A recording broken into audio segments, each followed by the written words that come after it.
औज़ुबिल्लाहिमिनश्शैतानिर्रजीम बिस्मिल्लाहिर्रहमानिर्रहीम। मुअज़्ज़ज़ सामीन अस्सलामु अलैकुम। मुअज़्ज़ज़ सामीन, आज का अमल हुब के हवाले से बहुत ही मुजर्रब तरीन अमल है, बहुत ही पावरफुल अमल है। यह अमल कुरानी अमल है, कुरान मजीद फ़ुरक़ान हमीद की सूरत से है। अगर आप इस अमल मुजर्रब को यकीन कामिल के साथ कर लेंगे तो इंशाअल्लाह, अगर आप कहीं पसंद करते हैं, आप पसंद की शादी करना चाहते हैं, आप चाहते हैं वहाँ आपकी शादी हो जाए और आपकी शादी में बहुत सारी रुकावटें हैं, तो अगर आप इस अमल मुजर्रब को कर लेंगे और यकीन के साथ करेंगे तो आपको बहुत ज़्यादा फ़ायदा होगा।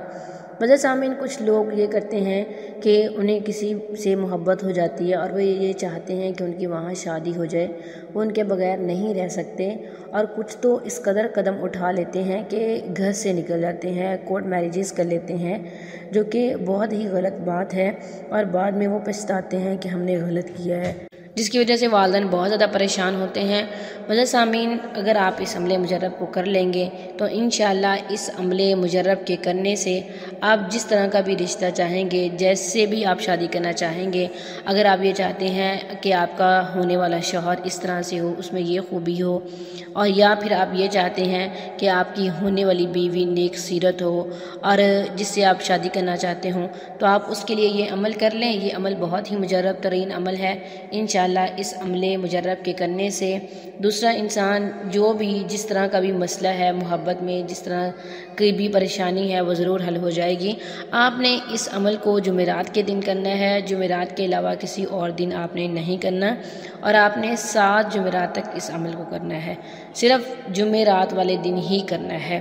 मुअज़्ज़ज़ सामीन, अमल कुछ इस तरह से करना है कि आपने सबसे पहले नमाज वाला दुरूद शरीफ पढ़ना है 11 मरतबा और आपने बाकी दिनों में दुरूद शरीफ कसरत से पढ़ना है, लेकिन जिस दिन आपने अमल को करना है, अमल शुरू करने से पहले आपने 7 मरतबा दुरूद शरीफ पढ़ना है और उसके बाद आपने ये वाली सूरत पढ़नी है 11 मरतबा।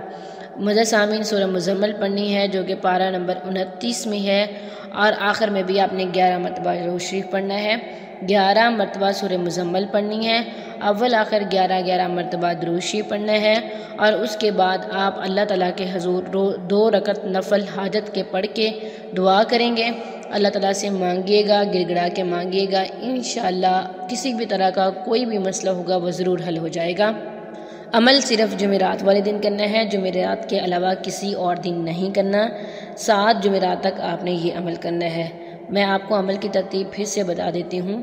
सबसे पहले आपने 11 मरतबा दुरूद शरीफ पढ़ना है और उसके बाद 11 मरतबा सूरह मुज़म्मिल पढ़नी है जो कि पारा नंबर 29 में है और आखिर में आपने 11 मरतबा दुरूद शरीफ पढ़ना है और उसके बाद अल्लाह ताला के हुज़ूर 2 रकअत सलातुल हाजत की नियत से पढ़ने हैं। अमल करने के बाद दुआ करनी है। जिस मकसद के लिए आप दुआ कर रहे हैं, अमल कर रहे हैं, वो मकसद अपने दिलो दिमाग में रखना है। अमल करने के बाद अल्लाह ताला से बहुत दुआ कीजिएगा, आपका काम ज़रूर बनेगा। मुअज़्ज़ज़ सामीन, अमल में नमाज की पाबंदी बहुत ज़रूरी है। आपने नमाज लाजमी अदा करनी है। आप इस अमल को नमाज मगरिब या फिर नमाज इशा के बाद भी कर सकते हैं। यकीन कामिल के साथ कीजिएगा, अल्लाह ताला आप लोगों का ज़रूर साथ देंगे। जितना यकीन होगा का आपका काम उतना जल्द हो जाएगा। इंशाअल्लाह आपको ज़रूर फ़ायदा होगा।